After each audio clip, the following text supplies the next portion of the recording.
8 bulan sudah sejak pandemi COVID-19 melanda Indonesia. Berbagai kegiatan dilakukan secara daring atau online, termasuk kegiatan sekolah. Dari evaluasi Kementerian Pendidikan dan Kebudayaan, sistem daring tidak maksimal memberi pelajaran bagi siswa-siswi. Dan atas alasan itu, pemerintah memutuskan sekolah tatap muka dimulai pada Januari 2021. Untuk memberikan kewenangan kepada pemerintah daerah, Kanwil atau kantor Kemenag untuk menentukan pemberian izin pembelajaran tatap muka di sekolah-sekolah di bawah kewenangannya. Pemberian izin ini bisa saja secara serentak ataupun bertahap, tergantung kepada kesiapan masing-masing daerah sesuai dengan diskresi kepala daerahnya, berdasarkan evaluasi kepala daerahnya, mengenai mana yang siap, mana yang tidak, dan tentunya kesiapan sekolah masing-masing. Kebijakan ini berlaku mulai semester genap tahun ajaran 2020-2021, jadinya bulan Januari 2021. Keputusan Menteri Pendidikan dan Kebudayaan Nadiem Makarim ini disokong Menteri Kesehatan Terawan yang berjanji mengoptimalkan puskesmas dan layanan kesehatan daerah.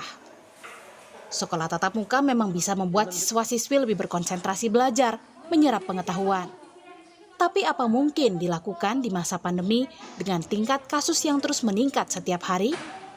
Epidemiolog dari Universitas Airlangga Windu Purnomo meminta kepala daerah dan pemerintah pusat berpikir panjang, memutuskan sebuah hal yang menyangkut masa depan anak-anak bangsa. Sekarang kan ada hampir 500.000 ya, ada hampir 500.000 yang positif ya, yang konfirmasi positif. Itu 10% adalah berusia di bawah 19 tahun. 10%, kurang lebih 10%. Dan 1,5% dari 10% itu, ya, jadi dari mereka yang di bawah dari mereka yang di bawah 19 tahun itu meninggal. Ya, yang namanya sequelae ya. Sequelae itu artinya sisa-sisa yang sudah artinya ada kerusakan di organ-organ penting ya. Salah satunya yang paling penting adalah paru-paru untuk COVID-19. Okay. Nah itu akan memupus harapan kita terhadap generasi emas yang sebetulnya berkualitas tinggi, tapi karena mereka punya kerusakan-kerusakan seperti itu, meskipun dia tetap hidup, ya, maka itu yang menjadi masalah buat kita di masa depan. Lalu apakah daerah-daerah dengan kasus tinggi seperti Jakarta juga akan membuka sekolah tatap muka? Windu Purnomo menilai sebaiknya dipertimbangkan lagi.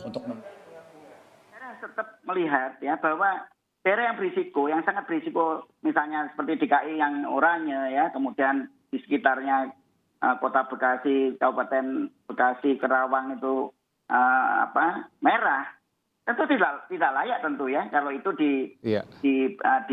diaktifkan sekolah-sekolah, karena kita tahu bahwa bicara sekolah itu tidak hanya bicara lingkungan sekolah, tetapi lingkungan di masyarakat. Soal sekolah di Jabodetabek juga dikatakan kementerian tetap mesti mempertimbangkan kesiapan. Jabodetabek akan dilakukan pembelajaran tatap muka pada Januari 2021. Apakah mungkin? Ini tergantung kesiapan Pemda dan beberapa syarat tadi. Jadi saya tidak bisa menyampaikan apakah, karena ini penilaian yang luar biasa dan ketat. Baik. Dan kepala daerahnya, yakni Gubernur DKI Jakarta Anies Baswedan, belum memberi lampu hijau untuk sekolah tatap muka di Jakarta. Nah, kondisinya tiap daerah tentu beda-beda. Tapi prinsip kita adalah keselamatan bagi anak-anak.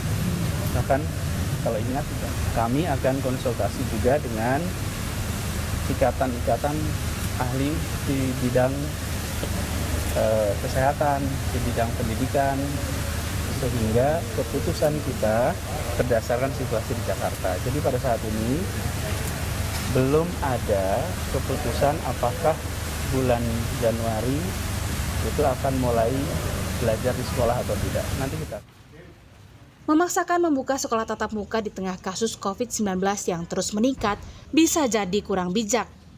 Mendengar para epidemiolog dengan melihat tren kasus COVID-19 sebaiknya yang dilakukan, apalagi di tengah terus meningkatnya kasus COVID-19 di Indonesia. Tim Liputan, Kompas TV. 36,2, 36,5.